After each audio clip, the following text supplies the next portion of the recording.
socially speaking. For now, I would like to ask Dr. Temsamani about the possible financial challenges that Morocco is facing and how can our country unlock climate finance in the field of renewable energy. Thank you. Okay. Thank you, Ms. Zarqiq. Yes, this is a good question. Like we say in France, l'argent c'est le nerf de la guerre. So without finance, without climate finance, we cannot achieve anything, especially in this field of implementing a strategy, a very ambitious strategy in renewable energy for Morocco. So hopefully Morocco have very good partnerships, especially with the EU and other countries. So on a win-win basis, Morocco can achieve something. This is what we all hope. Morocco and other countries in the region, of course.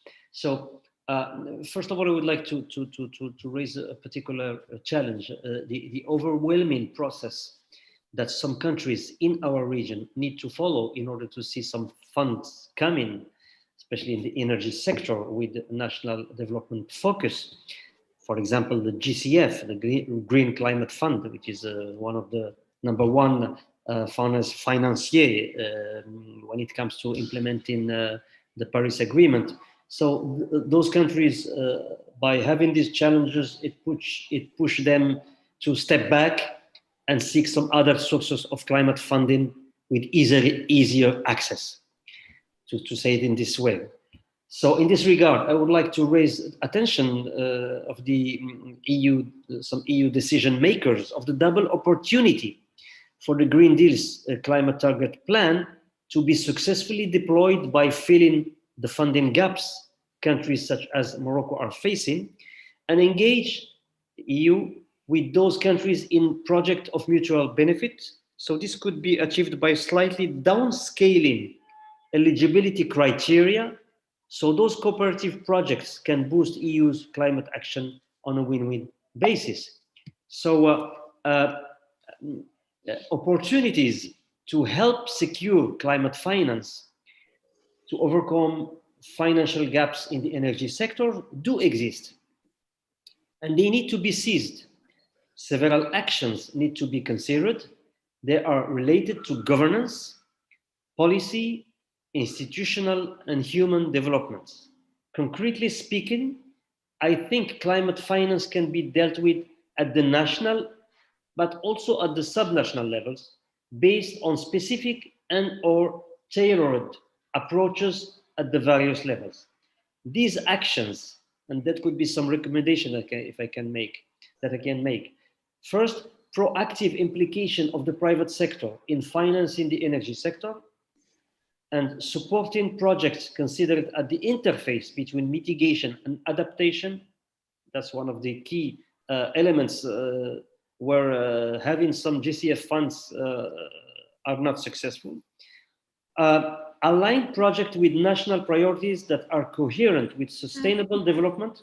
Excuse me, Dr. Temsamani, can you give an example of such projects at the intersection of mitigation and adaptation? Yes, for example, let us take the example of implementing, like we are doing right now in the region of either Agadir or the next one, the next desalination plant in the city of Dakhla in the Moroccan Sahara. When you want to put in place a desalination plant for the benefit of the population, either in terms of drinking water or irrigation, those are very, very energy consuming plants.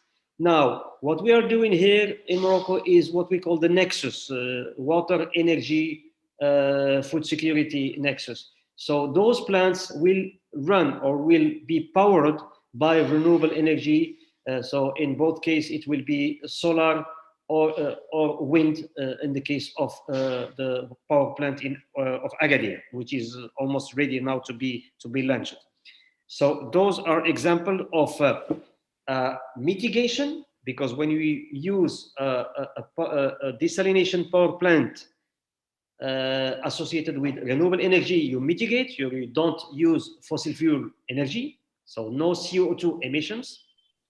But at the same time, building a desalination power plant is a beneficial for the population, for the country, for the economy, etc. So it's a development project. But sometimes countries lack of having GCF funding because when they submit a proposal, for example, building a dam in an area where there is a scarcity of water, for the GCF, for example, this is only a development project. It doesn't have a mitigation or greenhouse gas emission mitigation component. Am I making myself clear in this? Yes, thank you. Thank you for point? the Okay. So now let's so this is what I wanted to say is the double counting of development project without explicit climate objectives should be avoided for certain projects. Now, mainstreaming ambitious, resilient programs in Morocco's national determined contribution, which is a component of the Paris Agreement, which is a mandatory component of the Paris Agreement, while promoting synergies of climate adaptation in the NDCs, the national adaptation plans, and the sustainable development goals. Also establish multi and bilateral dialogues with neighboring countries in order to identify common energy-related challenges and opportunities for collaboration, and finally promoting expertise and knowledge exchange related to energy infrastructure in our region. A last point is perhaps another promising opportunity to further secure climate funding or finance for the energy sector could be, and this is very important, it is still under negotiations under the UNFCCC, is the use of Article 6 of the Paris Agreement, generally referred to as the market article. So to make it simple, this article is supposed to clarify the rules on how countries can reduce their greenhouse gas emissions using international carbon markets. Although it is one of the least accessible and complex concepts of the global agreement that was left unresolved after successive COPs since 2015, I believe and I hope negotiators are in their way to draft a close to final resolution to be approved in the next Glasgow COP. So, last point I would like to raise is the synergies with the UN 2030 Sustainable Development Goals that can open new funding opportunities for countries like Morocco. SDG 3, SDG 5, SDG 10, and SDG 13. Why? SDG 3, which is related to the health sector, so clean and reliable and sustainable energy production would promote better lives, healthiness, and a sense of security for the population. That's SDG 3. SDG 5, which is related to gender equality, energy created through renewable energies plants has a higher number of jobs created per unit of energy produced than energy produced through conventional sources. It's very important. The third synergy is with SDG 10, which is reducing inequalities. So renewable energies funding mechanism can create significant employment effects, especially for women and young graduates in poor regions. And the last one is SDG 13, which is related to climate change, the use and proper management of renewable energies in a national way, smart grid, artificial intelligence, space control, etc., would make it possible to reduce polluting gas emissions, thus helping to improve the quality of the atmosphere, water, and oceans. Finally, as my conclusion, the unprecedented global crisis due to COVID-19, it has been raised earlier by some of the colleagues, should offer a unique opportunity to accelerate Morocco's and EU collaboration toward a more climate neutral development by working hand in hand through investment in the necessary policies and technologies that ensure good health and welfare for all. We hope the next generation EU recovery plan can take into consideration these elements. Global climate challenges will continue to hit us even stronger than the COVID-19. And therefore, we need to foster more North-South cooperation to find common solutions. Thank you so much, and back to you, Mademoiselle Zakhe. Thank you, Dr. Temsamani. Thank you for this rather optimistic conclusion.